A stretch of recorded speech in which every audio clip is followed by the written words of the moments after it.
Hello, it's Shelley F Knight, bringing you Positive Changes, a self-kick podcast.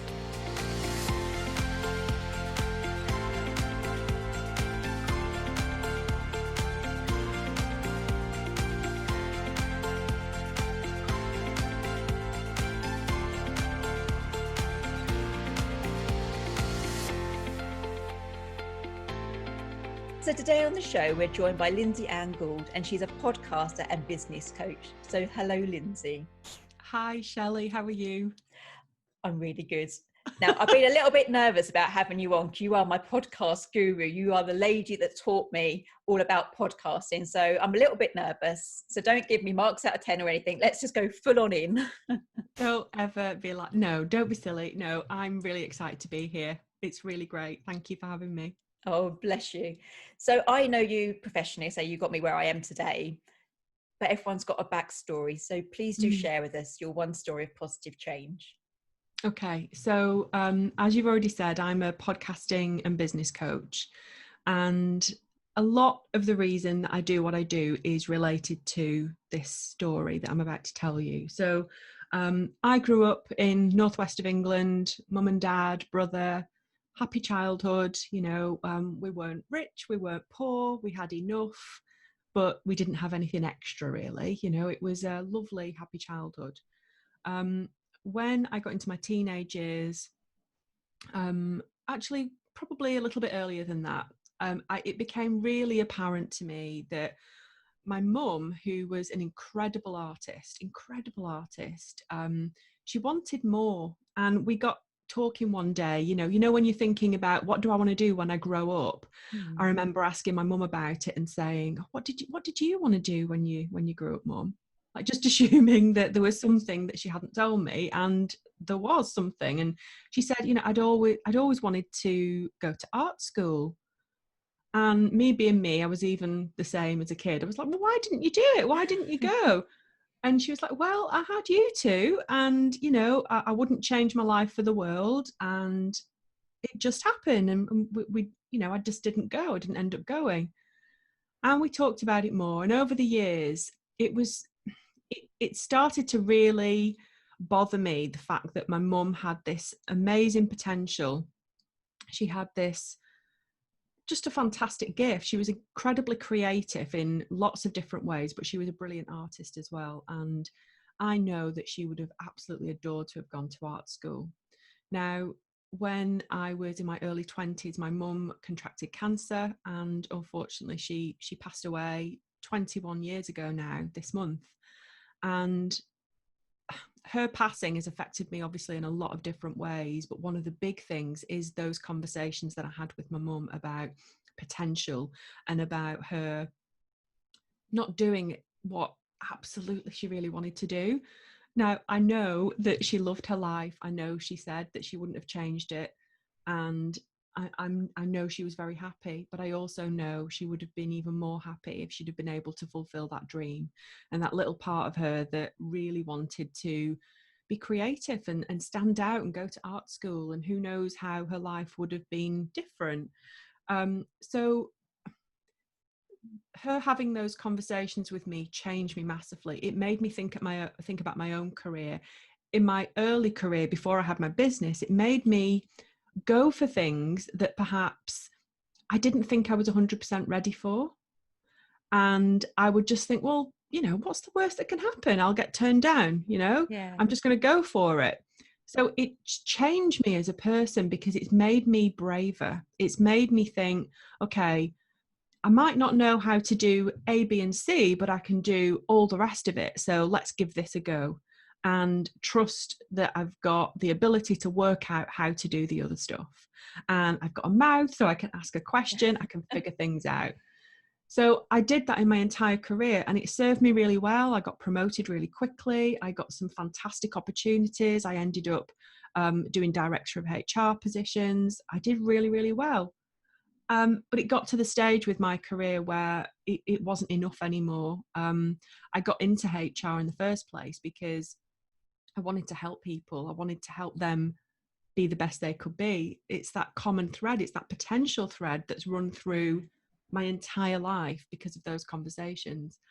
And I got promoted quickly, as I say, but then it got to the stage where rather than helping the people and the businesses, it was more about helping the business sort of protect themselves, and it just didn't feel good anymore. So there were a few years where I felt really unfulfilled in what I was doing. I knew I wanted more.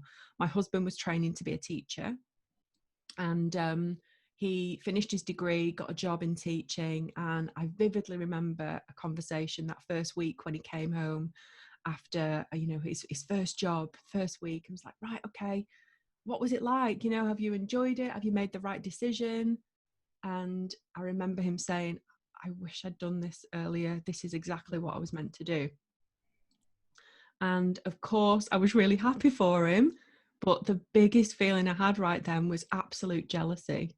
Yeah. Absolute jealousy that he was living this life where he was having an impact, he was helping people, and he was just enjoying it. He was enjoying himself. And it was that moment. That was in September 2015. And then by the end of that year, I'd started my own business. I'd left my job. I'd started because I had that thought in my head, what's the worst that could happen? Yeah. So I did it. I started consulting. I started coaching, which is what I do. I've been a trained coach for a long time. And then I'd been listening to podcasts for years about how to change a job, how to do different things that I wanted to do, because I didn't have anybody in my own life that was doing the sort of thing that I wanted to do. So these podcasts really helped me at the time. So I knew that when I started my own business, I wanted to have my own podcast. I wanted to do for other people what they had done for me. And when I did that, I started to get lots of people ask me about podcasting.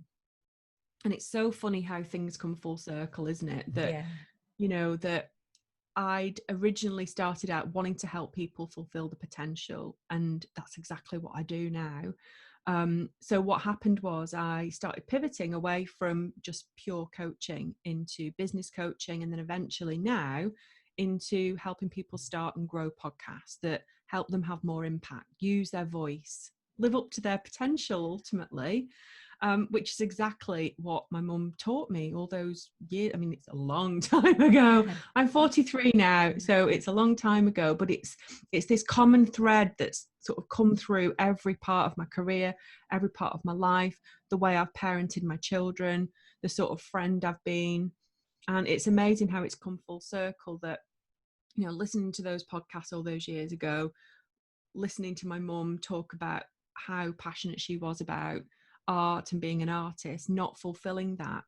And it got to the stage with my own business where when I was speaking to women and I could hear the potential that they had, I would physically feel it. I would physically feel pain that they weren't living up to their potential.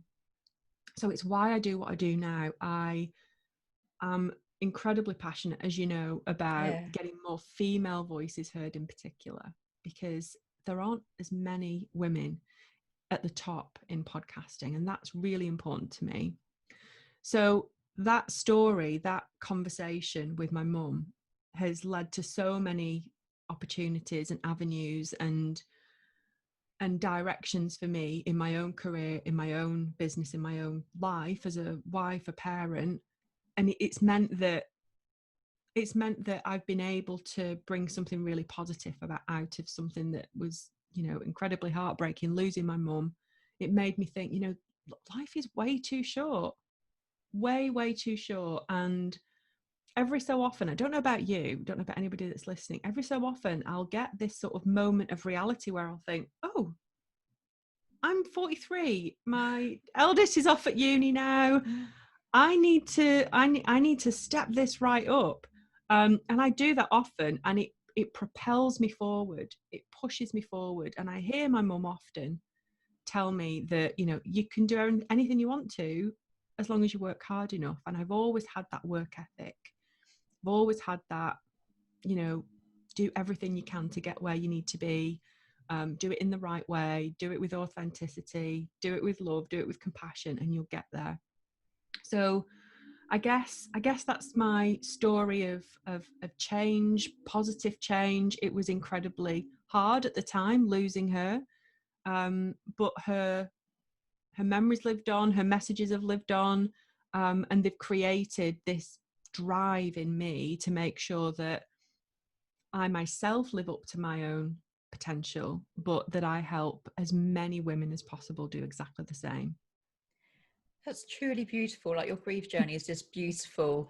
And I think it's just so powerful that your mum, in probably a simple conversation, said, that, I want to be an artist, but I didn't. And just that simple conversation, the power of those words. And here you are, like 21 years later, working with getting women to, share their words, which might seem simple. And you never know the impact of your words. So the synchronicity between your mum's words many years ago into what you do now is absolutely beautiful.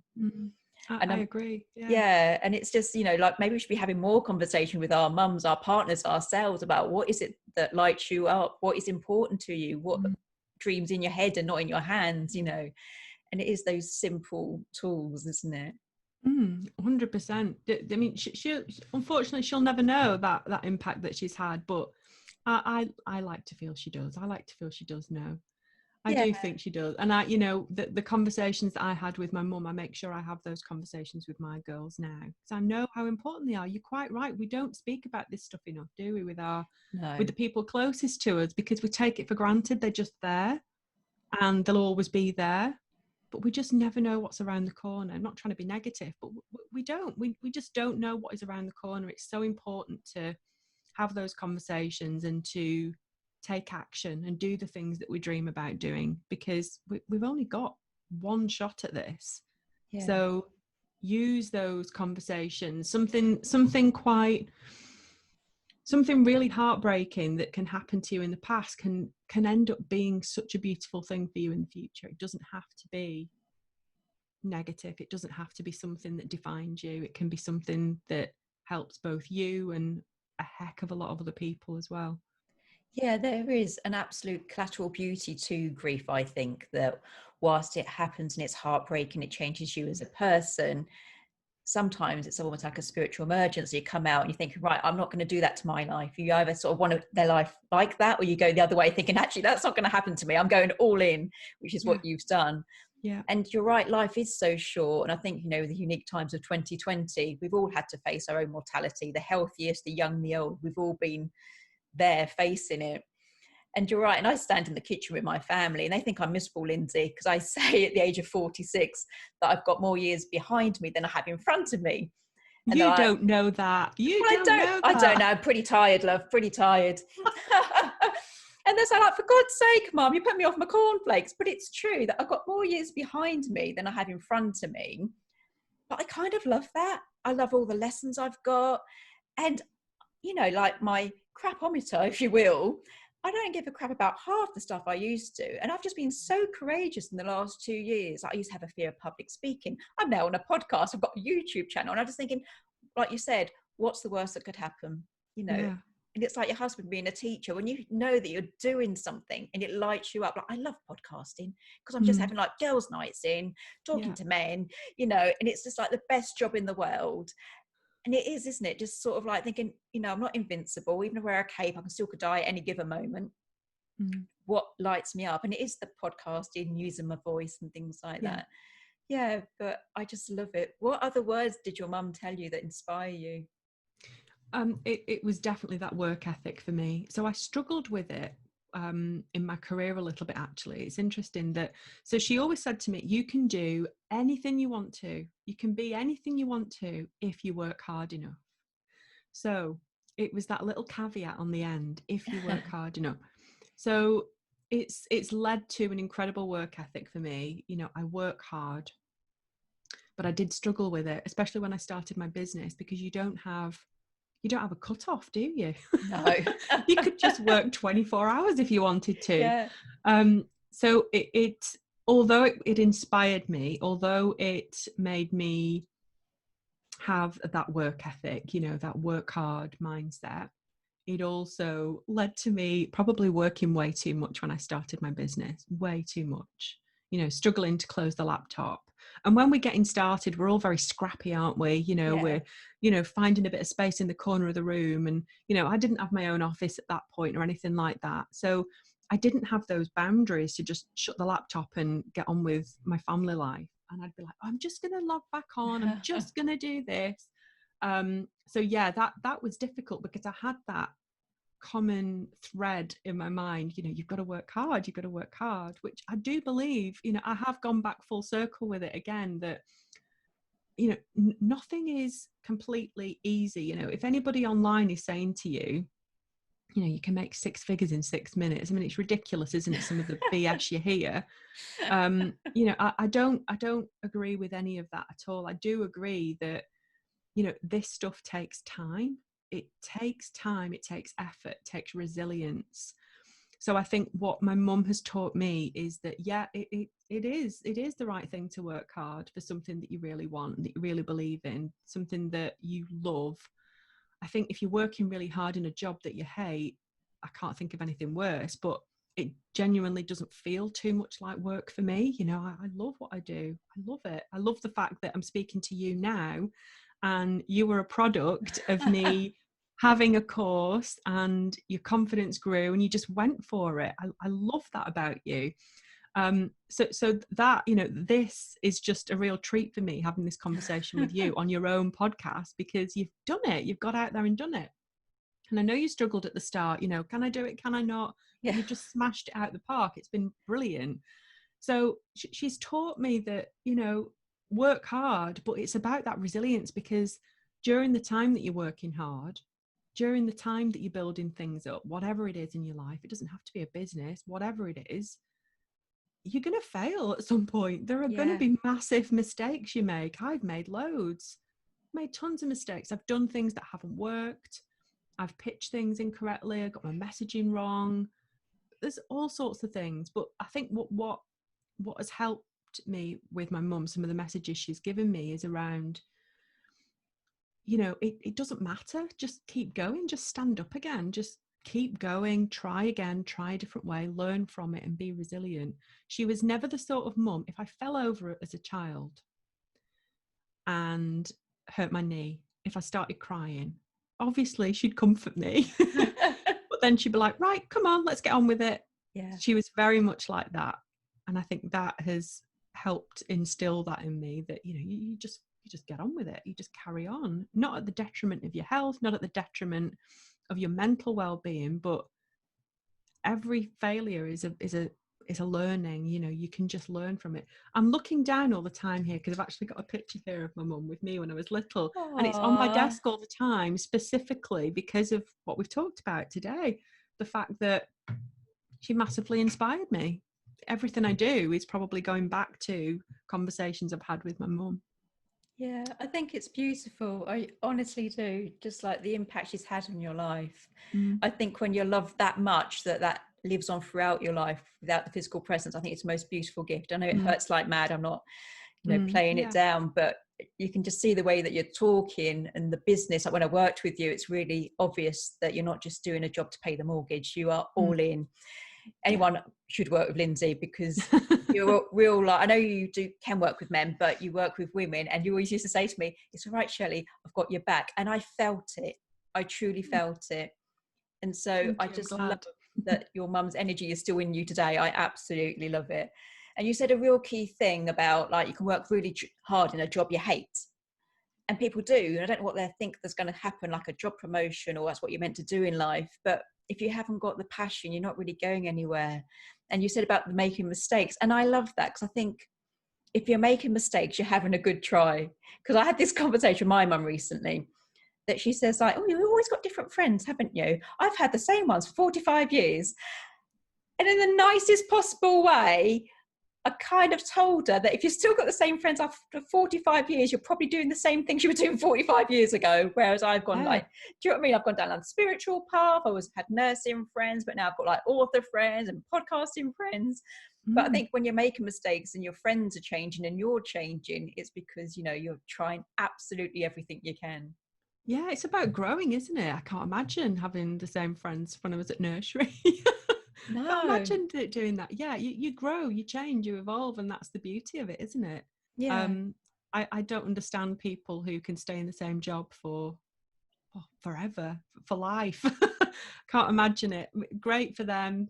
You do you, but I think there's nothing more stifling for that for me, I just couldn't imagine doing that, especially in something you hate.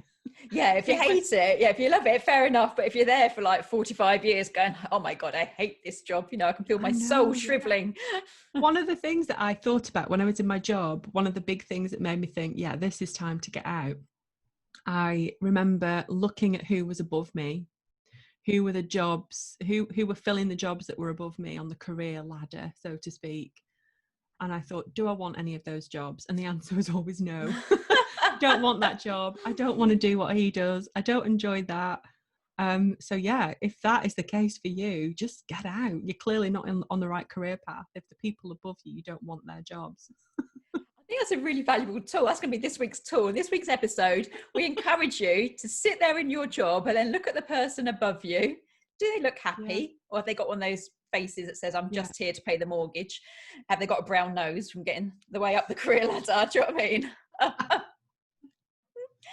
So look at their nose, look at their face, and just think, do I want to become that? Is this why I'm on this earthly plane? And I think it's really valuable. Look up. Yeah, it's the same if you have your own business too, genuinely. If you look ahead on your business and you look at your projections, I don't mean financial, I mean where you're growing into, what you're doing. If there's anything down the line that you think, well, that's not the direction I want to be in, that's not who I want to be, then pivot, change. That is the beauty of your own business and your own podcast for that matter. You can just pivot, you can change it whenever you want to. You don't have to stay on a path. Yeah, exactly. You don't have to stay on a path you don't want to be on. Why would you do that? Bless you. I think you've just had so many things today that people really absolutely love. I mean, life is too short. Follow your passion, reach your potential, try things, fail spectacularly, absolutely go on out, fall in your face and bounce back again. I absolutely love it. So bless you. How can people reach you to work with you? Because, it will change their life. Go on. Oh, bless you. You can find me on social media. So I've got a group on Facebook called Podcasting for Business Community. Shelley's in there. So you can come and join us there. I'm on Instagram and it's at Lynsay Anne Gould.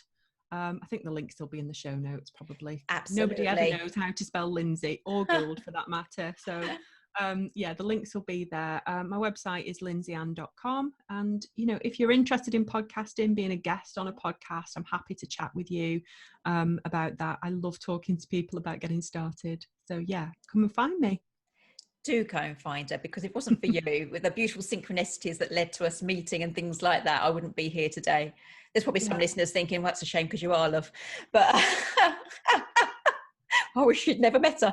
But for the positive listeners, go and check Lynsay out, and you too could have your own podcast. Thank you so much for having me, Shelley. I've loved it. Bless you. Thank you for sharing, because there's been a lot of laughter, but thank you for sharing your grief journey as well today. You're welcome.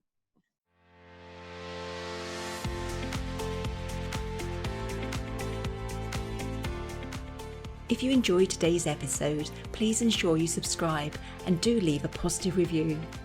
If you would like to create your own positive changes, head on over to shelleyfknight.com and you can buy yourself a copy of Positive Changes, a self-cookbook. If you want some positivity until the next show, come join us over on Facebook. That's Shelley F. Knight, Life Goes On. So I've been Shelley F. Knight, and as always, you've been amazing.